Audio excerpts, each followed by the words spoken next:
ನಮ್ಮ ಜೀವನದಲ್ಲಿ ಕೆಲ ಕ್ಷಣಗಳು ವಿಚಿತ್ರವಾಗಿರುತ್ತವೆ.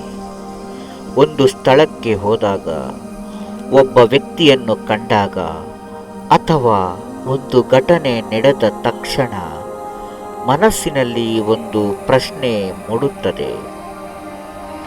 ಇದೇ ಕ್ಷಣ ನಾನು ಎಲ್ಲಿಯೋ ನೋಡಿದ್ದೇನೆ, ಇದು ಈಗಾಗಲೇ ನಡೆದು ಹೋಗಿದೆಯಲ್ಲ, ಮತ್ತೊಮ್ಮೆ ಏಕೆ ನಡೆಯಿತು ಎನ್ನುವ ಅನುಭವ ಆಗುತ್ತದೆ. ಈ ಅನುಭವಕ್ಕೆ ವಿಜ್ಞಾನ ಒಂದು ಹೆಸರು ಕೊಟ್ಟಿದೆ, ಅದುವೇ ಡೆಜಾವು. ಡೆಜಾವು ಎನ್ನುವುದು ಫ್ರೆಂಚ್ ಪದ. ಅದರ ಅರ್ಥ ಆಲ್ರೆಡಿ ಸಿ, ಅಂದರೆ ನಾನಾಗಲೇ ನೋಡಿದ್ದೇನೆ. ನಾವು ಒಂದು ಹೊಸ ಅನುಭವ ಎದುರಿಸುತ್ತಿದ್ದರೂ ಮೆದುಳು ಅದನ್ನು ಹಳೆಯ ನೆನಪಿನಂತೆ ಪ್ರಾಸೆಸ್ ಮಾಡುತ್ತದೆ. ಅದರಿಂದ ನಮಗೆ ಅನಿಸುತ್ತದೆ ಇದು ಮೊದಲು ಸಂಭವಿಸಿದೆ.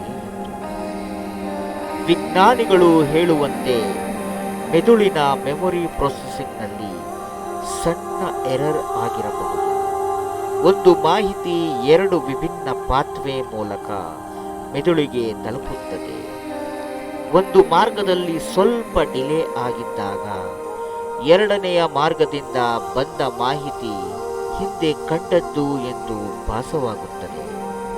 ಇದು ಒಂದು ತಪ್ಪಾದ ಸಮಯದ ಸಂವೇದನೆ, ಟೈಮಿಂಗ್ ಮಿಸ್ ಮ್ಯಾಚ್.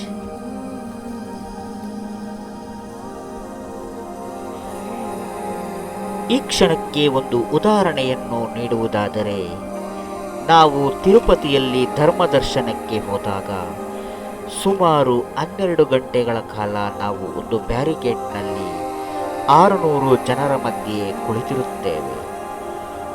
ಒಂದು 2-3 ಗಂಟೆಗಳ ತನಕ ನಾವು ಯಾರೊಂದಿಗೂ ಮಾತನಾಡುವುದಿಲ್ಲ, ಸುಮ್ಮನೆ ಕುಳಿತಿರುತ್ತೇವೆ. ಹಾಗೆ ಸಮಯ ಕಳೆಯುತ್ತಾ ಅಲ್ಲಿ ಏನಾದರೂ ಘರ್ಷಣೆಗಳು ನಡೆದಾಗ ಅಥವಾ ಮಾತುಕತೆಗಳು ನಡೆದಾಗ, ಯಾರಾದರೂ ಅಪರಿಚಿತರನ್ನು ಕಂಡಾಗ, ಅಪರಿಚಿತರು ನಮ್ಮನ್ನು ಮಾತನಾಡಿಸಿದಾಗ, ಆಗ ನಮಗೆ ಒಂದು ಯೋಚನೆ ಬರುತ್ತದೆ, ಈ ವ್ಯಕ್ತಿಯನ್ನು ನಾನು ಎಲ್ಲೋ ನೋಡಿದ್ದೇನಲ್ಲ, ಈ ಘಟನೆ ಎಂದು ಸಂಭವಿಸಿದೆಯಲ್ಲ ಎಂದು ನಮಗೆ ಭಾಸವಾಗುತ್ತದೆ. ಇದನ್ನು ನಾವು ಉದಾಹರಣೆಯಾಗಿ ಇಲ್ಲಿ ಪ್ರಸ್ತುತವಾಗಿ ತೆಗೆದುಕೊಳ್ಳಬಹುದು.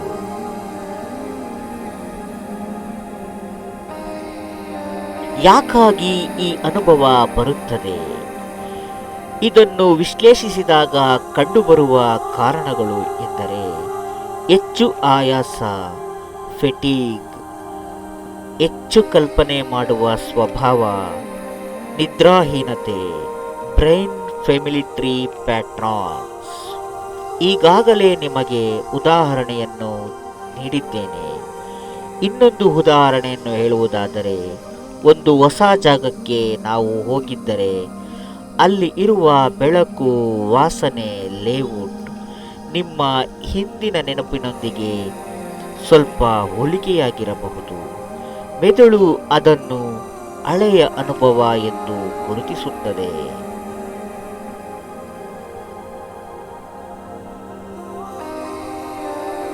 ಮೆದುಳಿನ ವಿಜ್ಞಾನ, ನ್ಯೂರೋಸೈನ್ಸ್ ಹೇಳುವುದೇನು? ಟೆಂಪರಲ್ ಲೋಬೋ ಎನ್ನುವ ಮೆದುಳಿನ ಭಾಗ ಮೆಮೊರಿಗೆ ಜವಾಬ್ದಾರಿಯಾಗಿರುತ್ತದೆ. ಈ ಭಾಗದಲ್ಲಿ ಕ್ಷಣಿಕ ಎಲೆಕ್ಟ್ರಿಕಲ್ ಆಕ್ಟಿವಿಟಿ ಚೇಂಜ್ ಆಗಿದ್ದರೆ ಡೆಜಾವು ಫೀಲಿಂಗ್ ಬರಬಹುದು. ಎಪಿಲೆಪ್ಸಿ ರಿಸರ್ಚ್ನಲ್ಲಿ ಇದು ಹೆಚ್ಚಾಗಿ ಗಮನಿಸಬಹುದು. ಆದರೆ ಆರೋಗ್ಯವಂತ ಜನರಲ್ಲೂ ಕೂಡ ಇದು ಸಾಮಾನ್ಯ. ನಾನು ಈ ಜಾಗಕ್ಕೆ ಮೊದಲು ಬಂದಿದ್ದೀನಿ. ನೀವು ಈ ರೀತಿ ಹೇಳಿದಂತೆ ಹೊಸ ಸ್ಥಳವು ಪರಿಚಿತವಾಗಿ ಅನಿಸುವುದು, ಹೊಸ ವ್ಯಕ್ತಿಯು ಈಗಾಗಲೇ ನೋಡಿದಂತೆ ಭಾಸವಾಗುವುದು, ಇವು ನಿಮ್ಮ ಮೆದುಳು ಪ್ಯಾಟ್ರನ್ ಮ್ಯಾಚಿಂಗ್ ಮಿಷಿನ್ ಆಗಿರುವುದರಿಂದ ಮೆದುಳು ಸದಾ ಸಿಮಿಲಾರಿಟಿಯನ್ನು ಹುಡುಕುತ್ತದೆ. ಅದರ ಫಲವೇ ಡೇಜಾವು.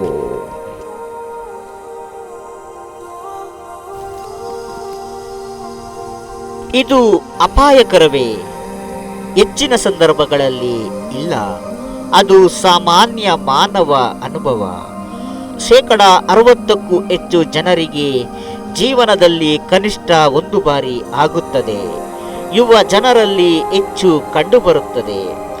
ಆದರೆ ತುಂಬ ಹೆಚ್ಚಾಗಿ ದಿನವೂ ಆಗುತ್ತಿದ್ದರೆ ಮಾತ್ರ ವೈದ್ಯರನ್ನು ಸಂಪರ್ಕಿಸುವುದು ಒಳ್ಳೆಯದು.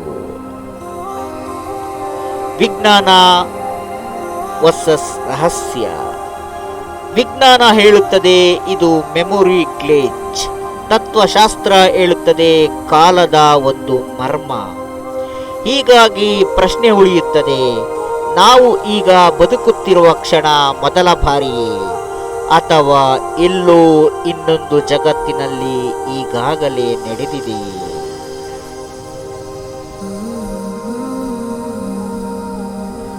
ಅಂತಿಮವಾಗಿ ಹೇಳುವುದಾದರೆ, ನಮ್ಮ ಮೆದುಳು, ನಮ್ಮ ನೆನಪು ಮತ್ತು ಸಮಯದ ಅನುಭವ ಇವೆಲ್ಲವೂ ಇನ್ನೂ ಸಂಪೂರ್ಣವಾಗಿ ಅರ್ಥವಾಗದ ರಹಸ್ಯಗಳು. ಮುಂದಿನ ಬಾರಿ ನೀವು ಇದು ಮೊದಲು ನಡೆದಿದೆಯೇ ಎಂಬ ಅನುಭವ ಪಡೆದರೆ ಭಯಪಡುವ ಅಗತ್ಯವಿಲ್ಲ.